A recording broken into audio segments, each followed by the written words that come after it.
देखो सबसे पहले यहाँ पे ये देखो AlF3 जो होता है ना वो आयनिक होता है। कह रहे समटाइम्स कभी कभी मोनोमर जो होते हैं वो ऑक्टेट रूल फॉलो नहीं करते हैं, जिसकी वजह से वो डाइमर बना लेते हैं, जैसे कि BeCl2 का होल एन। First day, second day, third day group जो होता है वो आयनिक बॉन्ड बनाता है fifth day, six day, seventh day के साथ। कोई भी कंपाउंड 100% आयनिक करंट नहीं होता है, आयनिक कैरेक्टर नहीं होता है, क्योंकि उसमें पोलराइजेशन आ जाता है और उसमें कुछ कोवेलेंट कैरेक्टर्स आ जाते हैं, जिसे हम फजान्स रूल कहते हैं। बॉन्ड हैबर साइकिल में आपके इलेक्ट्रॉन एफिनिटी और लैटिस एंथैल्पी दोनों ही नेगेटिव होते हैं, और बॉन्ड एंथैल्पी में इलेक्ट्रोनेगेटिविटी का कोई रोल नहीं होता है। एस ब्लॉक जनरली आयनिक होते हैं एक्सेप्ट LiBeMg। LiBeMg को छोड़ के आयनिक होते हैं। सल्फाइड S-2 होता है, सल्फाइट SO3-2 होता है, सल्फेट SO4-2 होता है, और नाइट्राइड N-3 होता है, नाइट्राइट NO2- होता है, और नाइट्रेट NO3- होता है, एजाइड N3- होता है, एमाइड NH2- होता है। ठीक है, और कह रहा है कि LiCl कोवेलेंट होते हैं, BeCl2 कोवेलेंट होते हैं, AlF3 कैसे होते हैं, आयनिक होते हैं। F के साथ कोई भी आएगा वो आयनिक ही बनेगा, मतलब S और P ब्लॉक के आएंगे तो आयनिक ही बनेंगे। केमिकल बॉन्ड में कह रहा है मिनिमम पोटेंशियल एनर्जी होना चाहिए, तब जाके मैक्सिमम स्टेबिलिटी होती है। बॉन्ड लेंथ जो होता है तब निकाला जाता है जब अट्रैक्शन और रिपल्शन बराबर हो जाता है, जहाँ पे इक्विलिब्रियम पोजीशन आ जाता है। अगर यहाँ पे हम बॉन्ड एनर्जी निकालें तो यहाँ पे ये क्या आएगा, B-A आएंगे। ये क्वेश्चन पूछा भी गया है। ठीक है, यहाँ से बस इतना इम्पोर्टेंट था। फिर यहाँ पे देखो, यहाँ पे A ज़्यादा स्टेबल है एज़ कम्पेयर टू B, और यहाँ पे ये वाला ज़्यादा स्टेबल है B as compare to A और C से। ठीक है, तो ये वाला ज़्यादा स्टेबल माना जाता है। CO3-2 में एवरेज फॉर्मल चार्ज क्या होगा, सराउंडिंग एटम के पास कितने चार्ज है, -2 अपॉन सराउंडिंग एटम है कितना, 3, -2/3 आ जाएगा। वहीं पे बॉन्ड ऑर्डर कितना हो जाएगा, 4/3 हो जाएगा, क्योंकि 4 बॉन्ड होते हैं। एक देखो ऐसे 1 2 3 4 बॉन्ड हुए, और सराउंडिंग एटम कितना है, 3 है, तो 4/3 हो जाएगा। तो कह रहा है एवरेज फॉर्मल चार्ज जो होता है वो टोटल चार्ज होता है सराउंडिंग एटम का upon total number of side atoms होते हैं, और बॉन्ड ऑर्डर क्या होता है, total bond upon total number of side atom. ठीक है, अब जैसे MnO4, अब यहाँ पे देखो बॉन्ड ऑर्डर जो है वो MnO4- का ज़्यादा होता है एज़ कम्पेयर टू MnO4-2 का, क्योंकि बॉन्ड ऑर्डर इसका कितना आता है, 7/4 आता है, सॉरी इसका कितना आता है, इसका कितना आता है, 7/4 आता है, इसका कितना आता है, 6/4 आता है, और बॉन्ड लेंथ तो उल्टा इसी का हो जाएगा। कोऑर्डिनेशन बॉन्ड में ये कह रहा है कि अगर वो अकेले में प्रेजेंट है कोऑर्डिनेशन बॉन्ड, तब तो वो सिग्मा बॉन्ड माना जाएगा, लेकिन अगर वो पहले से कोई बॉन्ड है और उसके वहाँ नीचे कोऑर्डिनेशन बॉन्ड लगा तो उसको पाई बॉन्ड माना जाएगा। तो कह रहा है कि AgCN का होल 2 माइनस ऊपर, तो इसमें कितने 4 सिग्मा 4 पाई बॉन्ड होते हैं। कह रहा कोवलेंट बॉन्ड बनाने के लिए हमें ज़रूरत नहीं है कि ऑक्टेट होना ही चाहिए, कोई मतलब उसके बिना भी हो सकता है। यहाँ पे सारे ही बॉन्ड NH के इक्वल होंगे ड्यू टू रेजोनेंस। और यहाँ पे कह रहे हैं कि हाँ, मैंने ये बैक बॉन्डिंग क्या होता है कि पहले से अगर कोई बॉन्ड प्रेजेंट है उसके बीच में कोऑर्डिनेट बॉन्ड आ जाए तो ये बैक बॉन्डिंग कहलाएगा। नॉर्मल कोवेलेंसी बोरॉन की 3 होती है लेकिन वो 4 भी शो कर सकता है। ऐसे नाइट्रोजन की 3 होती है लेकिन वो 4 शो कर सकता है। और फॉस्फोरस की कितनी कोवेलेंसी होती है, 3 और 5 होती है। 3 और 5 नॉर्मल कोवेलेंसी होती है लेकिन वो 4 और 6 दोनों ही शो कर सकता है। बोरॉन क्या कर रहा है, एक्सेप्ट करके बनाएगा सिग्मा बॉन्ड। बोरॉन क्या करेगा, एक्सेप्ट करेगा लोन पेयर को, और वहीं पे लोन पे नाइट्रोजन जो होता है वो डोनेट करके बनाएगा सिग्मा बॉन्ड को। जैसे ये एग्जांपल यहीं पे देख लो, ये नाइट्रोजन आपका डोनेट कर रहा है बोरॉन को लोन पेयर, तो बोरॉन एक्सेप्ट कर रहा है, नाइट्रोजन डोनेट कर रहा है, तो वही कह रहा है एक्साइटेड स्टेट में, इन विच एक्साइटेड स्टेट जो जिनॉन है उसमें 6 कोवेलेंसी दिखाएगी। तो जब थर्ड एक्साइटेशन स्टेट होता है तो वो दिखाएगा। ठीक है, और यहाँ पे देख लो, यहाँ पे ये इसमें कह रहा है कि जब ये बॉन्ड बनाते हैं कोऑर्डिनेशन बॉन्ड, तो यहाँ पे कोवैलेंसी बोरॉन और नाइट्रोजन की दोनों ही इंक्रीज़ करती है। इंपॉर्टेंट क्वेश्चन है, दोनों ही क्या करती हैं, इंक्रीज़ करती हैं। यहाँ पे देखो NO3 माइनस को जब हम लोग पूरा स्ट्रक्चर ड्रॉ करेंगे तो इसकी सराउंडिंग एटम में -2 चार्ज आएगा, तो -2/3 आपके फॉर्मल चार्ज हो जाएंगे। चार्ज हमेशा सराउंडिंग एटम का लिया जाता है। यहाँ पे देखो वस्पर थ्योरी जो हमने पहले भी बताया कि repulsion interaction of electron pair के ऊपर बेस्ड होता है, मतलब रिपल्शन के ऊपर बेस्ड होता है। ज्योमेट्री में हम लोन पेयर और बॉन्ड पेयर दोनों लेते हैं और शेप में सिर्फ बॉन्ड पेयर लेते हैं। AB4 में थीटा कितना होता है, 109.28 डिग्री होता है। यहाँ पे एंगल कितने होते हैं, नंबर ऑफ एंगल्स 6 होते हैं। वहीं पे AB3L1 में आपके कुछ घट जाते हैं, 107.5 हो जाते हैं और नंबर ऑफ एंगल 3 बस रहता है। और यहाँ पे जब AB2L2 जैसे वाटर में बनता है तो वहाँ पे आपका 104.5 हो जाता है। क्या होता है, 104.5 हो जाता है। AB5 में क्या होता है कि थीटा 180 डिग्री कितना होता है, सिर्फ एक होता है। 120 डिग्री 3 होता है। 90 डिग्री 6 होता है। यहाँ पे टोटल एंगल कितने हो गए, 10 हो गए। AB6 में देखो स्क्वायर बाइपिरामिडल में 90 डिग्री कितना होता है, 12 होता है। 180 डिग्री कितना होता है, 3 होता है। और यहाँ पे कह रहा है इफ़ ओनली, अगर सिर्फ बॉन्ड पेयर है तब तो मॉलिक्यूल सिमेट्रिकल होगा, लेकिन अगर वहीं पे बॉन्ड पेयर और लोन पेयर दोनों हो जाएंगे तो वहाँ पे जो मॉलिक्यूल होगा वो कैसा हो जाएगा, अनसिमेट्रिकल हो जाएगा। AB7 में देखो कह रहा है यहाँ पे इक्वेटोरियल बॉन्ड जो होता है वो लार्जर होता है, किससे, एक्सियल बॉन्ड से। SF6 में 90 डिग्री 12 एंगल होते हैं, 180 डिग्री 3 एंगल बस होता है। उसके बाद इसमें देखो कर इन प्रोटोनेशन ऑफ वाटर चार्ज कहाँ पे आकर होता है, तो शेप ऑफ मॉलिक्यूल में भी चार्ज होता है और कोवैलेंसी ऑफ ऑक्सीजन में भी चार्ज होता है। और ट्राइगोनल बाइपिरामिडल में कह रहा है जो लोन पेयर होते हैं वो इक्वेटोरियल पोजीशन पे लाई करते हैं। वहीं ऑक्टाहेड्रल में क्या होता है, एक कहीं पे भी लोन पेयर हो लेकिन जो दूसरा लोन पेयर होगा जस्ट अपोजिट होगा, जो कि 180 डिग्री पे होगा ऑक्टाहेड्रल में। ठीक है। और ओवरलैपिंग डायरेक्टली प्रोपोर्शनल होता है। डायरेक्शनल सबसे ज़्यादा DD होते हैं, फिर PP होते हैं, फिर उससे कम SS होते हैं, ऐसा होता है। Overlapping inversely proportional to N होता है। देखो जब S के साथ मतलब बनता है तो वो सिग्मा बॉन्ड बनाता है, चाहे भी किसी भी एक्सिस पे क्यों ना हो। S अगर PX के साथ है और वो X एक्सिस है तब तो सिग्मा बॉन्ड बनाएगा। S अगर PX के साथ है और Y और Z है, कोई दूसरा एक्सिस आ गया तो कोई भी वहाँ पे बॉन्ड नहीं बनाएगा। तो S PX के साथ सिर्फ सिग्मा बॉन्ड बनाता है, ये याद रखना है। ठीक है। और यहाँ पे देखो PX और X है तब तो सिग्मा बॉन्ड बनेगा। अगर ये दोनों सेम है, मतलब XX है, चाहे अब वो चाहे X एक्सिस पे बने, Y एक्सिस पर, Z एक्सिस पे बने, तो वहाँ पे बॉन्ड बनेगा। लेकिन अगर यहीं पे XY हो जाएगा तो वहाँ पे कोई भी बॉन्ड बनेगा नहीं। जैसे यहाँ पे देखो XX है, YZ पे पाई बन रहा है, लेकिन ये X और Y हो गया, अलग अलग हो गया, कोई भी एक्सिस पे वो 0 ही बनेंगे। ऐसे DXY X या Y पे रहेगा तो पाई बॉन्ड बनाएगा। देखो इस केस में DZ स्क्वायर जब Z एक्सिस में होंगे तभी सिग्मा बॉन्ड बनाएंगे। बस एक केस होता है जहाँ D में सिग्मा बॉन्ड बनता है। डेल्टा बॉन्ड कहाँ बनता है, DXY और DXY जब Z एक्सिस पे होगा तो वहाँ पे डेल्टा बॉन्ड बनेगा। ठीक है, डेल्टा बॉन्ड बनेगा। PX और DXY देखो यहाँ पे इन दोनों में जैसे PX और DXY है, इसमें से एक कॉमन है एक अनकॉमन है। तो अनकॉमन कौन है, Y है, तो Y पे तो आपके पाई बॉन्ड बन जाएंगे, बाकी दोनों पे क्या हो जाएंगे, 0 हो जाएंगे। यहाँ पे क्या है, तीनों ही अनकॉमन है, तो यहाँ पे कोई भी किसी पे नहीं बनेगा, P और Z में कोई भी नहीं बनेगा। ठीक है। और DYZ में और DYZ में अभी को बताया है कि अगर X एक्सिस पे होगा तो डेल्टा बनेगा, YZ पे होगा तो ये पाई बनेगा। ठीक है, ये तो हम लोग पढ़ ही लिए थे। ये हाइब्रिडाइजेशन इन्वॉल्व, चाहे वो फुल्ली फिल्ड हो, हाफ फिल्ड हो, एम्प्टी ऑर्बिटल हो, वो सब में ही क्या होता है, हाइब्रिडाइजेशन होता है आपका, ये बात याद रखना है। ठीक है, हाइब्रिडाइजेशन होता है।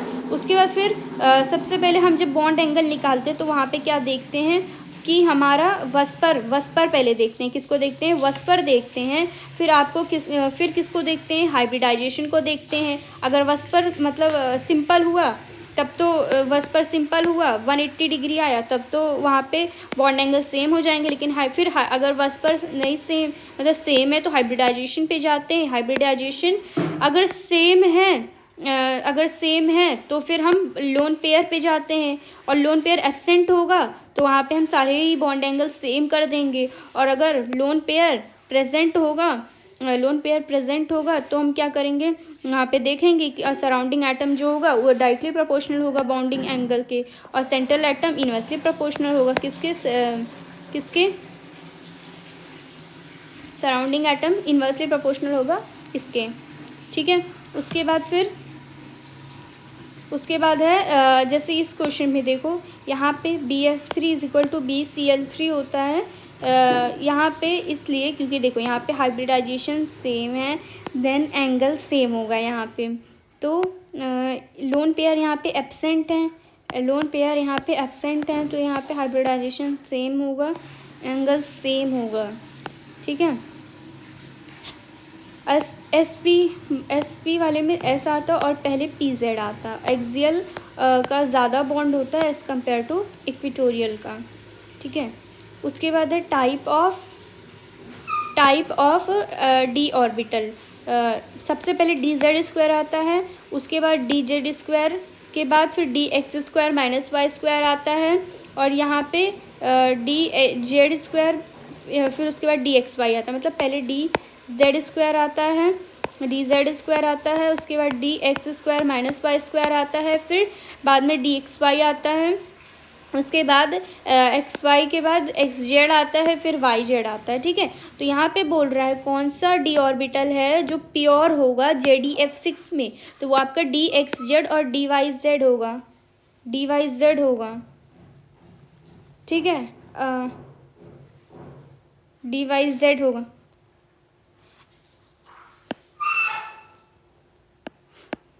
DYZ होगा। ठीक है, CF3 देखो, यहाँ पे देखो हमने एक चीज़ पढ़ा है कि अगर साइड एटम आपका F या O होगा, ठीक है, F या O होगा, तभी जाके वो हम लोग रेडिकल को गिनेंगे उसमें। जैसे यहाँ पे देखो, यहाँ पे साइड एटम क्या है, O है, तो यहाँ पे हम लोग इसको sp3 मानेंगे। यहाँ पे भी साइड एटम F है, तो यहाँ पे भी sp3 मानेंगे। यहाँ CH3 वाली केस में देखो, CH3 वाली केस में क्या होगा, साइड एटम क्या है, इलेक्ट्रोनेगेटिव नहीं है, OF नहीं है, तो वहाँ पे हम लोग sp2 मानेंगे उसके लिए। तो कह रहा है जब अनपेयर इलेक्ट्रॉन इन CH3 जो होगा वो प्योर P में पाया जाएगा, और यहाँ पे अनपेयर इलेक्ट्रॉन जो होगा वो CF3 में sp3 इन हाइब्रिड ऑर्बिटल पाया जाएगा। ठीक है, NO2 वाला केस में क्या होता है कि जब सिर्फ सिंगल रेडिकल होगा तो वो 120 से भी ज़्यादा मतलब एंगल उसका होगा, वहाँ पे 120 से भी एंगल ज़्यादा होगा। जब देखो NO2 जब डाइमर बनाएगा, N2O4 बनाएगा, तो वो किस पे बनाएगा, हाई प्रेशर और लो टेम्परेचर पे बनाएगा। ठीक है, हाई प्रेशर और लो टेम्परेचर पे बनाएगा, और वो ब्राउन गैस रिलीज करेगा जो कि पैरामैग्नेटिक होता है। वीकेस्ट बॉन्ड आपका हाइड्रोजन बॉन्ड होता है। कौन सा बॉन्ड होता है, हाइड्रोजन बॉन्ड होता है। हाइब्रिड ऑर्बिटल जो होते हैं वो सिग्मा बॉन्ड बनाते हैं, उसमें कोई भी पाई ऑर्बिटल का इन्वॉल्वमेंट नहीं होता है। पाई बॉन्ड जो होता है वो अनहाइब्रिड ऑर्बिटल में कोई भी उनका इन्वॉल्वमेंट नहीं होता है। सिग्मा बॉन्ड फ्री रोटेशन करते हैं, पाई बॉन्ड जो होते हैं वो रेस्ट्रिक्टेड रोटेशन करते हैं। उसके बाद ये इंपॉर्टेंट है कि जैसे hybridisation in some molecule of solid state में कैसा होगा। जैसे PCl5 है सॉलिड स्टेट में, PCl4 + PCl6 - में कन्वर्ट हो जाएगा, और यहाँ पे ये Br- में कन्वर्ट होगा, क्योंकि यहाँ पे Br- एग्जिस्ट नहीं करते हैं। ऐसे ही ZeF6 में देखेंगे तो यहाँ पे ZeF6- एग्जिस्ट नहीं करते, तो यहाँ पे F- बन जाएगा। क्या बन जाएगा, F- बन जाएगा। उसके बाद फिर नॉन एग्जिस्टिंग कौन हो जाएगा। जैसे नॉन एग्जिस्टिंग वो होंगे जैसे जिनॉन के अगर आई साइड जो सराउंडिंग एटम्स होने चाहिए वो हाई इलेक्ट्रोनेगेटिव के होने चाहिए, तभी वो एग्जिस्ट करेंगे। अगर वो लो इलेक्ट्रोनेगेटिव के हैं तो वो एग्जिस्ट नहीं करेंगे। तो ZeH6 हो गया, ZeH2 हो गया, ये सारे एग्जिस्ट नहीं करेंगे। ठीक है, ऐसे ही PBr- और SiCl6- ICl7 IBr- और ZeF6- ये एग्जिस्ट नहीं करेंगे। NCl5 और HCl3 भी एग्जिस्ट नहीं करते हैं, क्योंकि F की कोवैलेंसी सिर्फ 1 होती है, 3 नहीं होती है। ये इंपॉर्टेंट है, ये याद कर लेना। और NCl5 तो वैसे भी एग्जिस्ट नहीं करता है। कह रहे CH4 पहला कंपाउंड है जो हाइब्रिडाइजेशन जिसमें ऑब्जर्व किया गया था, हाइब्रिडाइजेशन जिसमें ऑब्जर्व किया गया था। कह रहे CH4 हाइब्रिडाइजेशन में क्या नेसेसरी होना ज़रूरी है, तो इक्विवेलेंट बॉन्ड स्ट्रेंथ होगा ऑल 4 CH बॉन्ड का, तो हाइब्रिडाइजेशन में वो नेसेसरी है। अब कह रहे एज्यूम करो कि जो प्योर 2s2p ऑर्बिटल CH4 में आ रहे हैं, तो क्या चीज़ फॉल्स होगा, तो यही कि वो शेप टेट्राहेड्रल का नहीं दिखाएगा, क्योंकि जब हाइब्रिड ऑर्बिटल रहता है तभी वो टेट्राहेड्रल शो करता है। ठीक है, ये इंपॉर्टेंट है। उसके बाद इसमें देखो, इस कंपाउंड में CH2 डबल बॉन्ड CH2 में 4 सिग्मा बॉन्ड है CH के बीच में, और वहीं पे sp2 के बीच में एक सिंगल बॉन्ड है। Positive positive positive positive overlapping, positive positive negative negative overlapping, positive negative negative positive overlapping. ऐसे ही नेगेटिव पॉजिटिव नेगेटिव तो पॉजिटिव ओवरलैपिंग। सिर्फ एक केस में ही नेगेटिव आएगा, जब पॉजिटिव पॉजिटिव नेगेटिव होगा। ठीक है, ये हो जाएगा। और बॉन्ड स्ट्रेंथ जो होता है वो डायरेक्शनल बॉन्ड स्ट्रेंथ जो होता है वो डायरेक्शनल के डायरेक्टली प्रोपोर्शनल होता है। इसका मतलब PP का ज़्यादा होगा, उससे कम SP का होगा, सबसे कम SS का होगा। तो ऐसे ही D पाई का सबसे ज़्यादा होगा, P पाई का उससे कम होगा, P पाई का उससे कम होगा, ऐसे होगा। और एक्सेप्शन ये याद रखना है कि सेकेंड पीरियड और थर्ड पीरियड में कि ना आपका फॉस्फोरस P2 मतलब P2 का बॉन्ड जो स्ट्रेंथ होता है P2 का ज़्यादा होता है, S2 का ज़्यादा होता है और Cl2 का ज़्यादा होता है इन सब के कंपैरिजन में। ठीक है, तो ये इंपॉर्टेंट है, इसको याद रखना है। और बेंट रूल क्या होता है, बेंट रूल में आगे बताते हैं। यहाँ पे ये इंपॉर्टेंट रखना है कि bond angle is inversely proportional to surrounding atom. अगर डेल्टा इलेक्ट्रोनेगेटिव है तो बॉन्ड एंगल कम होगा। फॉर एग्जांपल यहाँ पे देखो, F सराउंडिंग एटम है और यहाँ H है, तो यहाँ पे बॉन्ड एंगल H2O का ज़्यादा होगा एज़ कम्पेयर टू F2O, क्योंकि यहाँ पे ये इलेक्ट्रोनेगेटिव H नहीं है, यहाँ पे F इलेक्ट्रोनेगेटिव है। ऐसे इस केस में H2O2 में और F2O2 में ऐसे सिमिलर केस है, H2O2 का ज़्यादा है, F2O2 का कम है।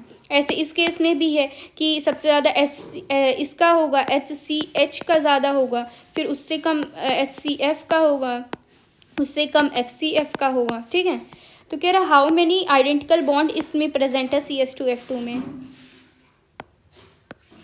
इसमें 4 बॉन्ड प्रेजेंट है। कितने प्रेजेंट हैं? 4 बॉन्ड प्रेजेंट हैं। ठीक है,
कितने प्रेजेंट है? 4 बॉन्ड प्रेजेंट है। ड्रैगोल्स रूल क्या होता है? ड्रैगोल्स रूल जो होता है वो 15 और 16 में अप्लीकेबल होता है। 15 और 16 ग्रुप में NH3 और H2O को छोड़ के यहाँ इस सब में ही अप्लीकेबल होते हैं। PS3 SH3 SBH3 S2S S2 SC S2T में सब इसमें ड्रैगोल्स रूल अप्लीकेबल होता है। ठीक है, यहाँ पे क्या होता है, ये सारे ना 90 डिग्री हो जाते हैं। कितने? 90 डिग्री एंगल हो जाती है इनकी। यहाँ पे S pure lone pair must present in S orbital. यहाँ पे क्या होता है ना, सारे बॉन्ड एंगल जो होते हैं वो डिक्रीज कर जाते हैं इसमें, इस केस में, ये याद रख लेना। कह रहा है NH3 जो होता है वो फास्ट रिएक्शन देता है एज कम्पेयर टू PH3। क्यों ऐसा? क्योंकि लोन पेयर जो होता है NH3 में वो डायरेक्शनल नेचर का होता है, लेकिन PH3 में वो डायरेक्शनल नेचर का नहीं होता, वो ड्रैगोस रूल की वजह से कम हो जाता है। NH3 और H2O में lone pair is in sp3 hybrid orbital, so it is directional, तो वो डायरेक्शनल होता है NH3 और H2O में। 1d कितना होता है? 3.3 इंटू 10⁻⁻30 cbm, और 1d is equal to 10⁻⁻18 ESU centimetre भी होता है। ठीक है, तो डाइपोल मोमेंट जो होता है वो सिमेट्रिकल स्ट्रक्चर के लिए ज़ीरो होता है, उसका म्यू क्या होता है? ज़ीरो होता है सिमेट्रिकल के लिए। जैसे यहाँ पे देखो ZeF2 है, ZeF4 है, ये कैसे होंगे? सिमेट्रिकल मॉलिक्यूल हो गए, इसलिए इनका म्यू ज़ीरो होगा। इम्पॉर्टेंट ये है कि NH3 का ज़्यादा होता है एज़ कम्पेयर टू NaCl3, ऐसे ही NH3 का ज़्यादा होता है एज़ कम्पेयर टू NF3, ऐसे ही H2O का ज़्यादा होता है एज़ कम्पेयर टू OF2। यहाँ पे भी सिंपल सा है कि म्यू जो होता है वो इन्वर्सली प्रोपोर्शनल होता है सराउंडिंग एटम डेल्टा अगर डेल्टा इलेक्ट्रोनेगेटिव है तो। ठीक है, इस केस में देखो यहाँ पे ये इम्पॉर्टेंट है बहुत ज़्यादा, इस टेबल को याद रखना कि डाइपोल मोमेंट हो, चाहे इलेक्ट्रोनेगेटिव हो, चाहे बॉन्ड डिसोसिएशन एंथैल्पी, इस सब में एक्सेप्शन है। जैसे डाइपोल का हम लोग CH3x लेंगे, और ये इलेक्ट्रॉन एफिनिटी का x2, और इसका बॉन्ड एंथैल्पी इसका भी x2 लेंगे। तो डाइपोल और इलेक्ट्रॉन एफिनिटी का सेम होता है, पहले क्लोरीन आता है, उससे कम फ्लोरीन होता है, उससे कम ब्रोमीन, उससे कम आयोडीन होता है। बॉन्ड डिसोसिएशन में क्या होता है? क्लोरीन ज़्यादा होता है, उससे कम Br2 होता है, फिर F2 होता है, उससे कम फिर I2 सबसे कम होता है। यहाँ पे देखो बॉन्ड स्ट्रेंथ जो होता है वो सबसे ज़्यादा CO में होता है, क्योंकि यहाँ पे 3 बॉन्ड प्रेजेंट होता है, उसके बाद उससे कम CO2 में होता है, यहाँ 2 होता है, CO3-2 में होता है, यहाँ पे 1.33 होता है।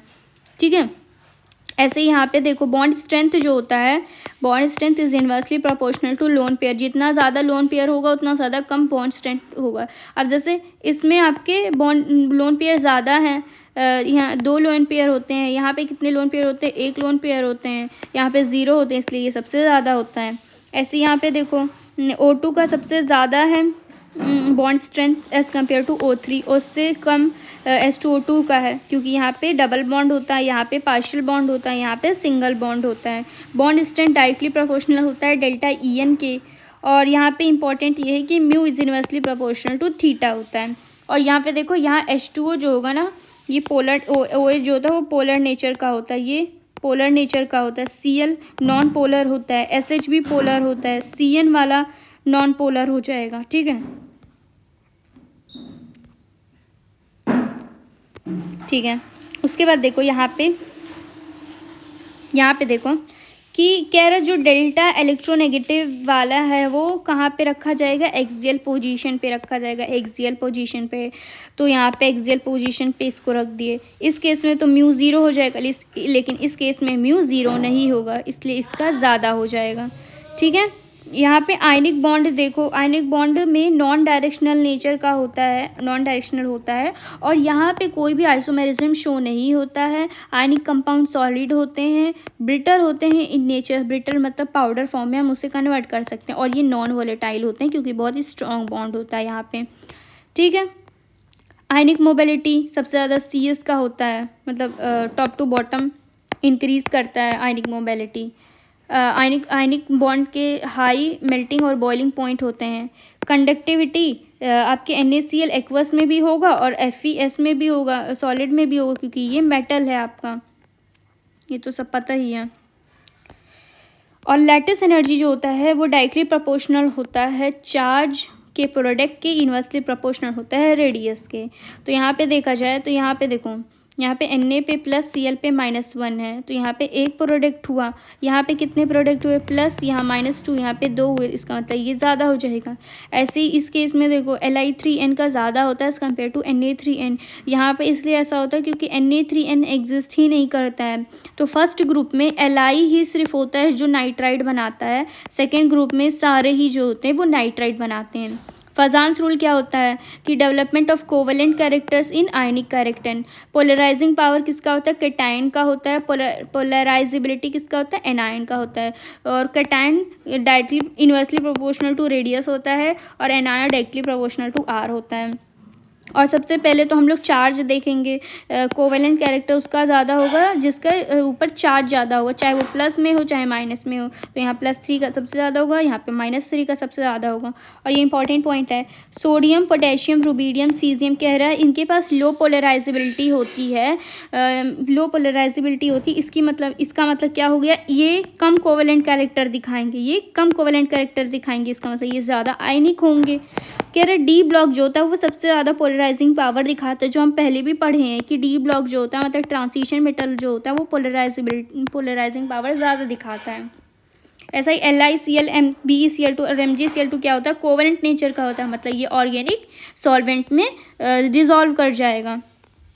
यहाँ पे देखो ये बहुत इंपॉर्टेंट है, कोवेलेंट कैरेक्टर सबसे ज़्यादा आपका P ब्लॉक का होता है, उससे कम डी ट्रांजिशन मेटल का होता है, उससे कम S ब्लॉक का होता है। तो सबसे ज़्यादा PbCl2, उससे कम फिर ZnCl2, फिर KCl। ये इंपॉर्टेंट है, इसको देख लेना। हाइड्रोलाइसिस जो होता है वो आपका किसका कैरेक्टर होता है, कोवेलेंट का कैरेक्टर होता है। और कोवेलेंट इनवर्सली प्रोपोर्शनल होता है मेल्टिंग पॉइंट के, ठीक है। सिग्मा क्या होता है, ये पॉजिटिव में होता है क्योंकि यहाँ कंस्ट्रक्टिव होता है, पाई में हमारा डिस्ट्रक्टिव होता है।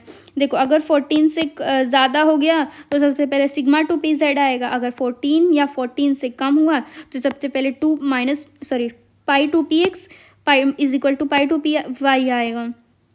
बॉन्ड ऑर्डर BMO - ABMO/2 होता है, और ये तो देख लेना।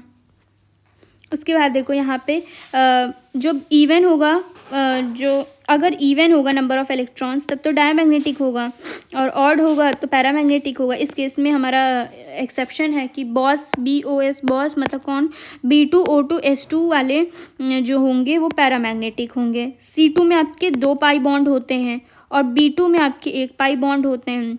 Li+2 ये ज़्यादा स्टेबल होता है एज़ कम्पेयर टू Li-2 के, और ये इंपॉर्टेंट है। Linear combination of atomic orbital, inter nuclear axis कौन है, Z एक्सिस है, Z एक्सिस है यहाँ पे माना गया है Z एक्सिस को। नोडल प्लेन मतलब कि 0 इलेक्ट्रॉन्स, ठीक है। अब देखो यहाँ पे जब सिग्मा बॉन्ड में जब पॉजिटिव आएंगे, जुड़ेंगे पॉजिटिव के साथ, तो वहाँ पे कोई भी नोडल प्लेन नहीं आएगा, 0 आएगा। अगर वहीं पे पॉजिटिव को जोड़ा जा रहा है नेगेटिव के साथ, तो वहाँ पे नोडल प्लेन कितने आएंगे, 1 आएंगे। यहाँ पे कोई जब पॉजिटिव के साथ जोड़ा जा रहा था तब तो BMO बन रहा था।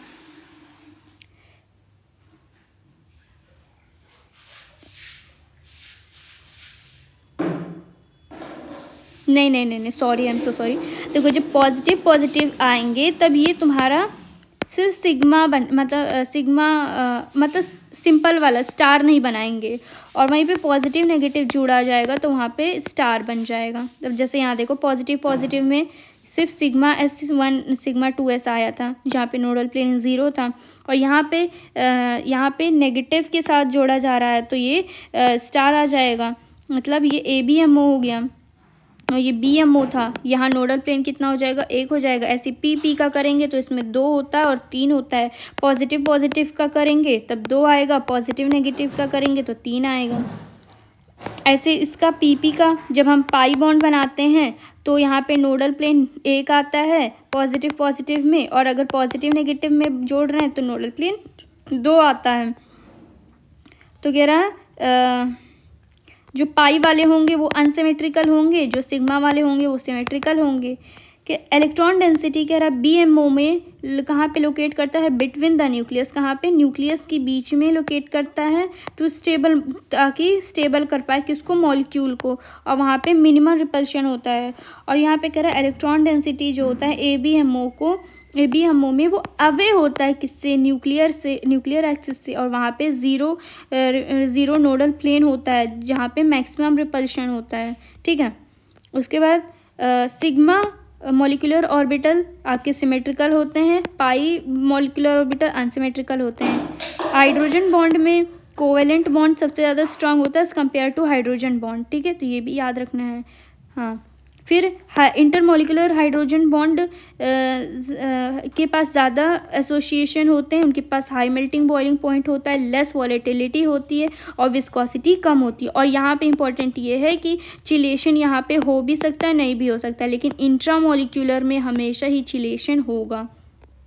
सेलुलोस में एमिनो एसिड्स में हाइड्रोजन बॉन्डिंग प्रेजेंट होता है। H2O जो होता है वो लिक्विड होता है, H2S जो होता है वो गैस होता है।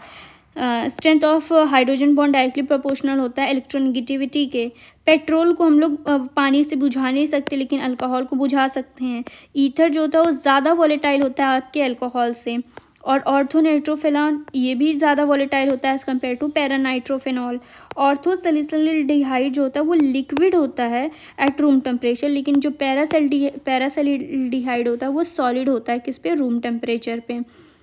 बॉइलिंग पॉइंट और एंथैल्पी ऑफ वेपराइजेशन जो होता है वो सेम ऑर्डर का होता है, ठीक है। और ये सारे ऑर्डर्स बहुत इंपॉर्टेंट है कि यहाँ पे बॉइलिंग पॉइंट, पहली बात तो बॉइलिंग पॉइंट डायरेक्टली प्रोपोर्शनल होता है वंडर वॉल फोर्स के, तो लेकिन फिर भी आपका बॉइलिंग पॉइंट यहाँ पे HF का तो ज़्यादा होगा, फिर आपका फिर डाउन द ग्रुप जाते जाते वो इंक्रीज़ करेगा, तो HF को सबसे आगे लगा लो, यहाँ पे भी H2O को सबसे आगे लगा लो। और यहाँ पे बॉइलिंग पॉइंट इस वाले केस में नाइट्रोजन फैमिली में आपका NH3 इनके बीच में आ जाएगा, ठीक है। और ये देखो हाइड्रोजन बॉन्ड, इसमें HF के बीच में हाइड्रोजन बॉन्ड होता है, BeH2 के बीच में यहाँ ट्राइसेंट्रिक बनाना बॉन्ड होता है, और BeCl2 का होल एन में कोऑर्डिनेट बॉन्ड होता है। बॉइलिंग पॉइंट का ऑर्डर देखो, सबसे ज़्यादा किसका होता है, H2O को ज़्यादा होता है, फिर HF का उससे कम होता है, फिर उससे कम NH3 का होता है। और सॉल्युबिलिटी जो होता है वो डायरेक्टली प्रोपोर्शनल होता है किसके, ब्रांचिंग के, लेकिन इन्वर्सली प्रोपोर्शनल होता है नंबर ऑफ़ कार्बन के। ये इंपॉर्टेंट है।